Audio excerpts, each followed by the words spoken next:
Antes de darle la palabra a nuestro próximo invitado, que es el abogado penalista Juan Peña, queremos difundir parte de unas declaraciones formuladas hace pocos minutos por el presidente de la República, Pedro Castillo, en el marco de una actividad llevada a cabo en Palacio de Gobierno.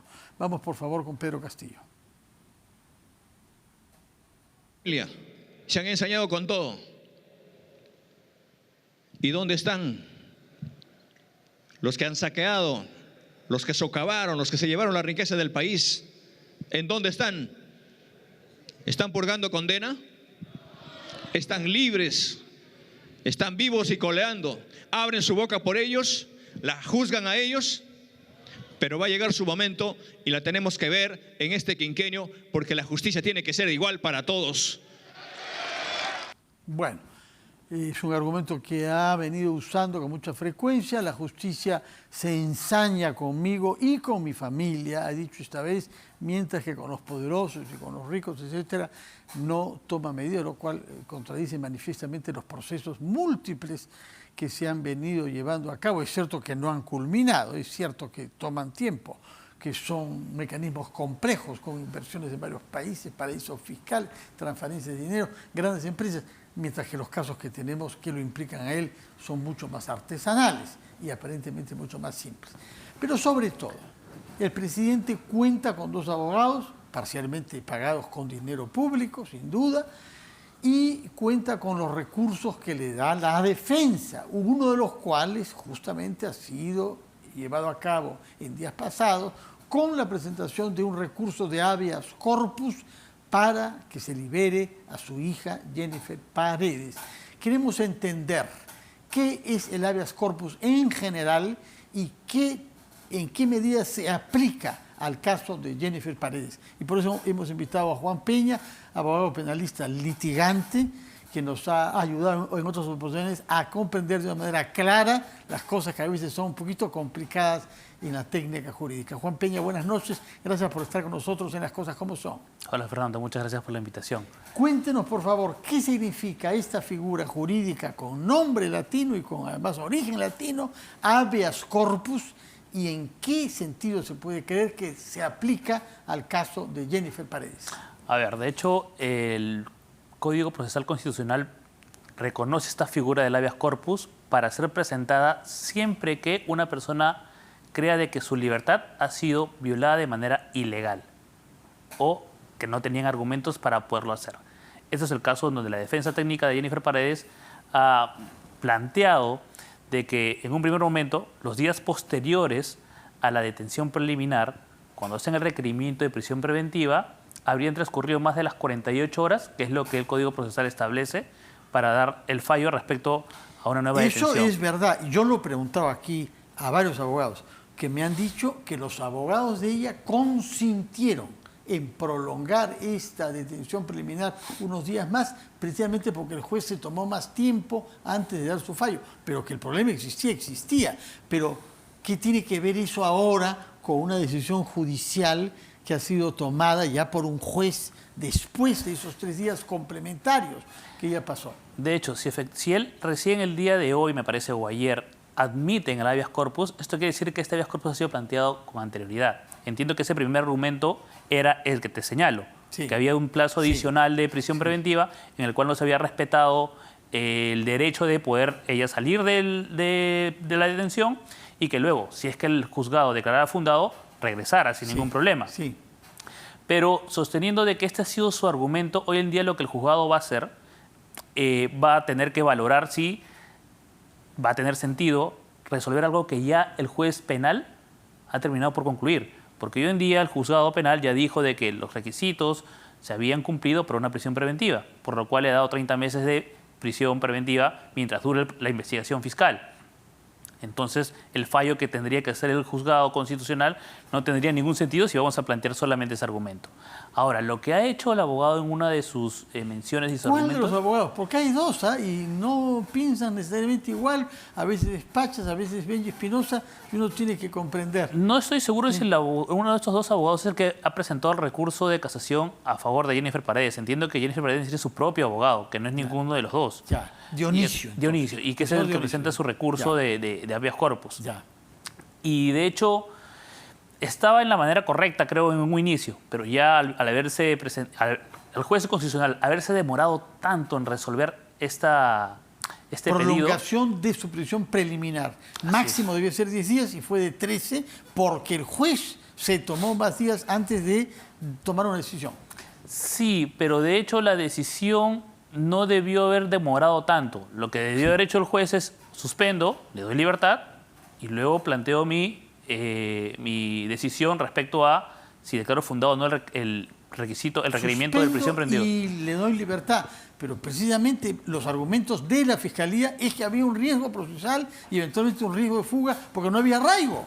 Efectivamente, pero la norma es clara. Tú tienes solamente 48 horas para poder hacer el requerimiento y presentar todos los elementos de convicción que tú podrías en su momento sostener para tu peligro de fuga, tu obstaculización y tus elementos graves de convicción. Ahora, es cierto, la defensa lo que hace en ese momento es solicitarle al juez que les dé más tiempo para poder estudiar los nuevos argumentos de la Fiscalía. La defensa de alguna manera sí valida esto, pero igual el agravio que tiene la persona de la detención lo tuvo. Sí. Y es algo que ninguna persona va a poder tener duda. ¿Es la primera vez que usted ve que hay una prolongación de 3 días más de cárcel? De hecho, en el caso de unos efectivos policiales, los Casa Sola, que fue un caso bien llamado de policías de distintas comisarías, hubieron cerca de 4 coroneles o comandantes que plantearon un habeas corpus y que fueron dados en libertad y luego detenidos. El habeas corpus estando ellos detenidos con estos días. Así es. Que no debieron estar, con días de más. Así es. Y fueron liberados por el habeas corpus. Y fueron liberados rápidamente respondido. Sí, de hecho, el habeas corpus se tiene que responder entre 24 y 48 horas en casos de detención preliminar. Y ese era el caso de estos efectivos policiales. O sea que en este caso quizás es posible también que haya una respuesta a esta demanda de habeas corpus rápido.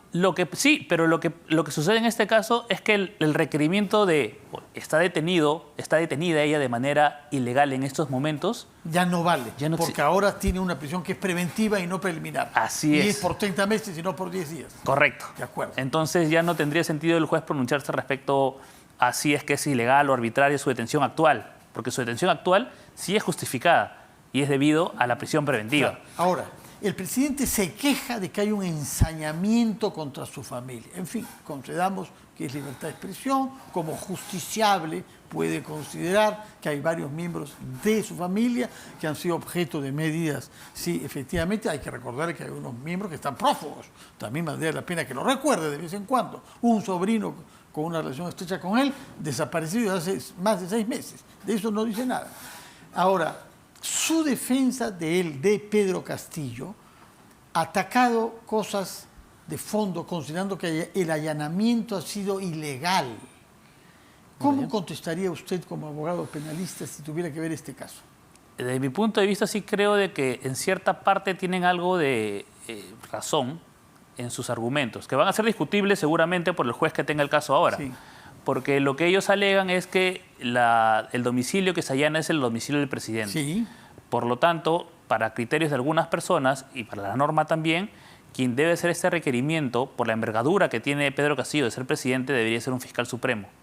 Y que la respuesta... Pero no se pidió allanamiento de la oficina presidencial, sino de la parte residencial, un domicilio, a donde sabíamos que la señorita Jennifer pasaba algunas noches y a donde la policía sabía que estaba. Más que no la hayan encontrado después. Más aún, si ellos saben de que es la casa de la residencia presidencial, que tiene de alguna manera una envergadura de alta jerarquía, lo correcto, creo yo que el camino correcto debe haber sido a través de un fiscal supremo. Ellos sabían que iban a entrar a la casa presidencial. Es como que tengan una investigación en contra del fiscal de la nación o de la fiscal de la nación. Una fiscal provincial no va a poder dar una orden de que ingresen a allanar la Fiscalía de la Nación. Quien lo tiene que hacer es otro fiscal supremo.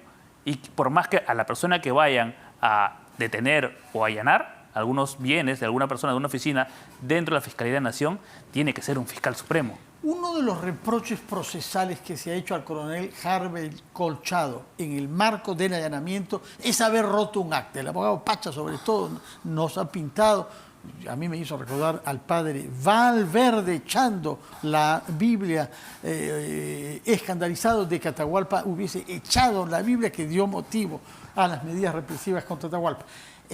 Usted, en las diligencias en las que ha participado como abogado, ¿ha visto que se rompa un acta? Porque es algo que sucede con mucha frecuencia. Yo comienzo a escribir algo, se constata que hay un error, no pongo Juan Peña, sino José Peña, yo rompo y hago otra.